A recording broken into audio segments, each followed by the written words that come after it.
Sex Talk. Hello, I'm Jenoa. I'm Mo. Today we're having the sex talk. And today's subject is monogamy as an agreement of care.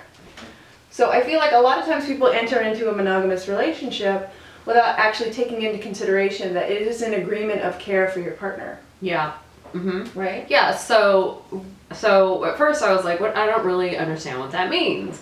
And then when I wrapped my head around it, I was like, oh my God. If you're in a monogamous relationship and you're not having sex with your partner and they really want it, then you basically withholding, like you're depriving them of something, yet demanding something from them at the same time. So you're like saying, we have to be in this monogamous relationship. I won't have it any other way, but I'm mad at you and I'm not going to have sex with you, or whatever scenario it is that you're not. Right. And so for me, what came up is like, well, then it has to be renegotiated. Maybe you can't be monogamous anymore. I think also just from Jump Street, it's a really important idea to talk about before you enter into this monogamous relationship, like what your expectations are, how much sex you actually want or need. And maybe that changes throughout the relationship, because in the beginning you're like humping like all the time, and then that does change. But it's important to understand that this is an agreement of care. It's an agreement of physical needs. It's an agreement of like physical intimacy. And we all have other intimate friendships for sure, and we have family. Like there are different types of intimacy, but this particular type of sensual, sexual intimacy, you are agreeing to be the only outlet for that person. And it's an important point to take that seriously. Yeah. And honor the fact that if you can't be that for that person, to really consider whether or not you should be in a monogamous relationship. Yeah, I almost want to say when you enter into a monogamous relationship, sex is no longer a privilege. It becomes like a relationship right that you give each other and you receive from each other, obviously with consent. And clearly, we're not talking about bullying into each other. Or rape. We're actually talking about you taking responsibility for what you are giving to your partner. Right. So it's more like, I want to have this full consideration for how much I'm showing up in this monogamous relationship in a physical way. Just being thoughtful around it. And I think that if you're on the receiving end of the no sex and you really want sex, and your partner is holding you to a monogamous agreement and it's expected that you're going to be monogamous, it's not fair. It's not fair, and you need to be assertive about your needs and have a talk with them. Like, you want me to be in a monogamous relationship with you, yet you are withholding sex from me. And how does monogamy work in this situation? Also, there's other ways that you can honor sort of an agreement. You can put loopholes in your agreement. So like maybe you don't want your boyfriend or wife or whoever going out and like meeting singles to have sex with. Like maybe you don't want to have any part of that, but maybe it's okay that your boyfriend goes and gets sensual massage.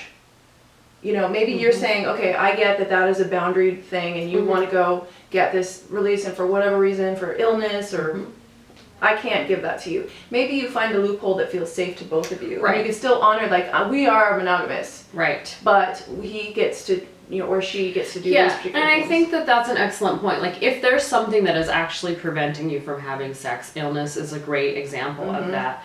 Are you still expecting your partner to be monogamous even though you can't deliver, even though you can't be present for them sexually, or maybe you can give them something else and you want them to learn? Like, that's a conversation that needs to be had. Like, if you can't give them traditional sex in the traditional way that you guys have been having sex, and it needs to be new and different now, and you still want to be monogamous, you need to show up for that and discuss that and let your partner know that that's what you want.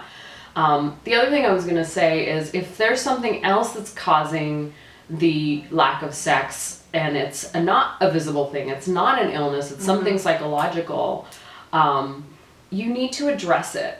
It's because, one, I think there's this myth that it's going to go away, it's eventually going to get better. It doesn't. But it doesn't, because if you're harboring some sort of resentment against your partner, which is really common, if you harbor resentment, you don't feel sexual towards them, you're kind of turned off, you're still pissed, but you don't talk about it, it doesn't go away. In fact, it kind of like gets bigger because bruise has its opportunities to sort of like simmer and get bigger. So, being really truthful about what it is you're resentful about and what it is that's bothering you and why you don't feel sexual with your partner is a really great start as well. Yeah. We're not saying that you have to be non-monogamous if you don't want to have sex. No. There's a lot of avenues and opportunities to seek out. Right. There's one more thing I wanted to say. Sometimes if you have another reason, physical or emotional or some other reason besides like resentment that's keeping you away from that person,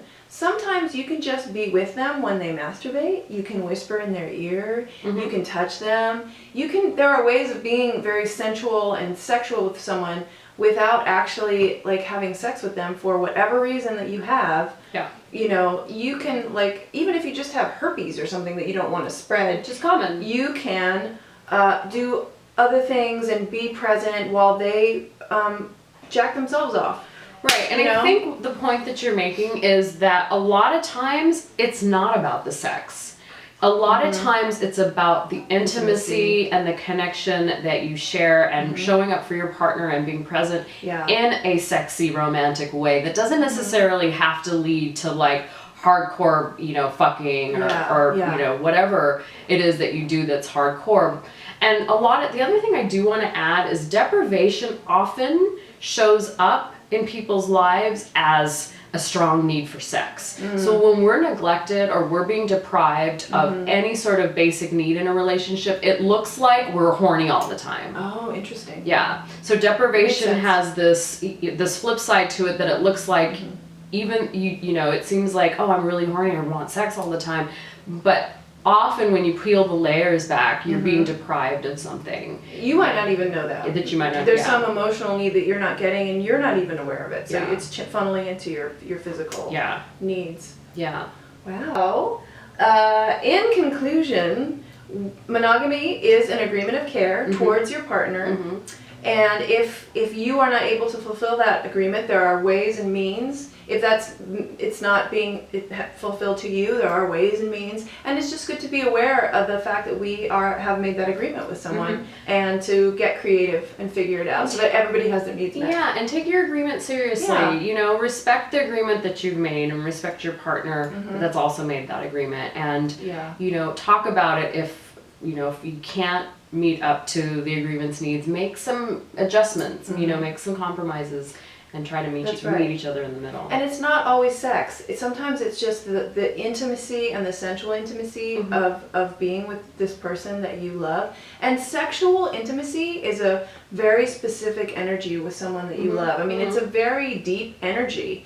And so to be deprived of that closeness and that energy can be really difficult. Yeah. So find ways of making it happen if you can. Yeah. And just showing up for your partner like that is going to make a humongous difference. They will notice. Probably just saying, I realize that I have not been fulfilling my agreement of care. Yeah. Might just be mind-blowing. Yeah. Well, it takes the pressure off. Yeah. It releases, like, oh, it's also they're still there. It's saying something that maybe has been underlying and hasn't been said. Right. So that can open up a lot of doors for communication and creative problem solving. Let your partner know that you're still there, and you still want to work on it. Yeah. I think that was the sex talk. That was the sex talk. The sex talk!